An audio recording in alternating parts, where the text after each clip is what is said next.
आज आपण जाणून घेणार आहोत मणक्याच्या दुखापतीमध्ये न्यूरोसर्जरीची महत्त्वपूर्ण भूमिकेबद्दल।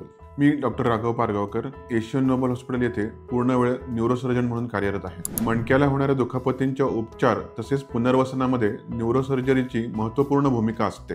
मणक्याची दुखापत झालेल्या रुग्णांमध्ये अनेक वेळेला शरीराच्या विविध अवयवांचे कार्य, गतिशीलता व संवेदना नष्ट होऊ शकतात। मणक्याच्या दुखापतीच्या सामान्य कारणांमध्ये रस्त्यावरील अपघात, उंचीवरून पडणे, काही खेळांमधील अपघात, हिंसक घटनांचा समावेश होतो। न्यूरोसर्जरीमध्ये मणक्यावरील दाब दूर करणे, मणका स्थिर करणे व मणका दुरुस्त करणे ह्या शस्त्रक्रियांचा समावेश होतो। रुग्णाला स्थिर करणे व पुढील दुखापती रोखणे ही उपचाराची पहिली पायरी असते।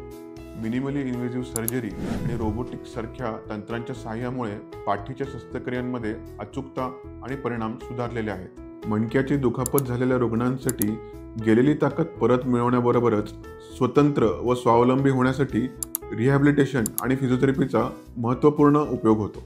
न्यूरोसर्जरीमुळे मणक्याची दुखापत झालेल्या रुग्णांना एक नवीन आशा मिळते आणि सुधारत परिणामांमुळे रुग्णाला चांगले आयुष्य जगण्याचा एक मार्ग मोकळा होतो। आपल्यालाही जर अशा प्रकारची मणक्याच्या दुखापतीबद्दल माहिती हवी असेल किंवा मणक्याचा काही त्रास असेल तर एशियन नोबल हॉस्पिटल येथे संपर्क साधू शकता।